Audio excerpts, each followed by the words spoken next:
I want you to take a moment and imagine that your home is invaded, all your things are stolen, and you cannot defend yourself. This is the harsh reality of shellfish in coastal Maine because of the invasion of green crabs.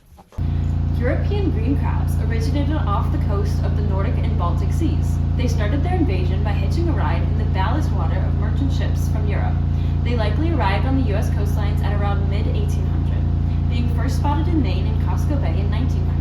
Since then, they have been making a home all along the coast of Maine, and today they are still being transported all over the world through aquaculture operations, and they are rising in numbers.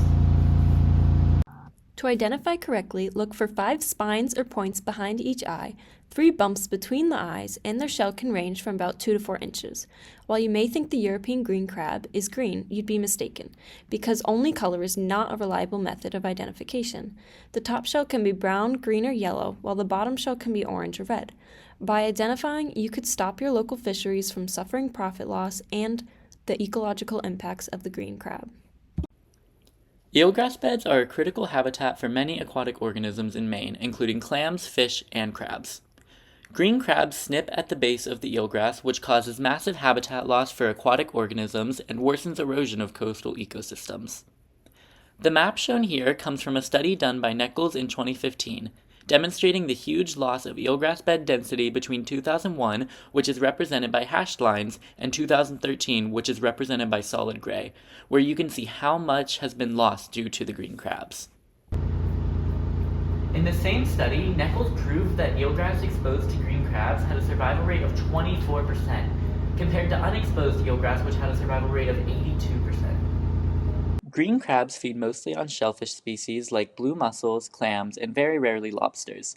This means they are outcompeting many native species for resources and food, reducing biodiversity and altering the food web.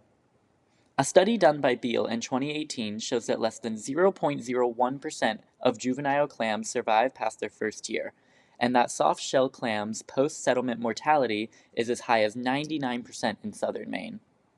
According to a study done by Beale in 2022, where boxes were set up to collect green crabs and soft-shell clams, areas with no green crabs in the box had up to 10 clams, while a higher number of green crabs resulted in only 4 clams being found. Mussels are gone, and the clam beds are shrinking, and they eat, and that's it, and breed. It's just a little feeding machine that's eating anything that's in its way. According to reporters from AP News, only 1.3 million pounds of clams were harvested in 2020, which was the lowest clam haul in over 90 years. The Maine Department of Marine Resources reported that in 2018, only 2 years prior, Maine clammers harvested nearly 7 million pounds of clams. These extreme harvest losses due to green crab predation are a threat to Maine fishermen and clammers whose livelihoods depend on successful clam hauls. These clam harvest losses caused by green crabs directly impact us as consumers. As of 2021, reports from Associated Press announced a 40% increase in the retail price of clams, at an average of $7 per pound in stores. Demand for clams, which are a staple food all across New England, will continue to be met with limited supply, causing undesirable prices. Unfortunately, as of 2023, there is no singular statewide monitoring program in Maine.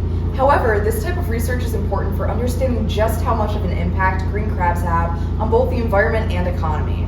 Fortunately, independent research groups and community members alike are helping to collect data on green crab population and habitat ranges.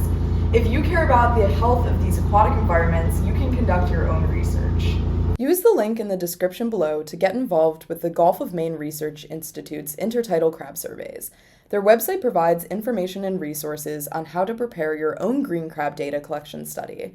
Citizen science projects such as this are an effective way to make a direct contribution to mitigating the impact of invasive crabs in coastal Maine. If you are interested in learning more about current research, visit the Manoment Conservation Sciences website, also linked below, to donate or view publicly available data on green crab monitoring. You can also reach out to their fisheries project manager, Jessica Batchelder, to learn about the research she is currently doing on the impact of green crabs on eelgrass beds in Casco Bay, Maine.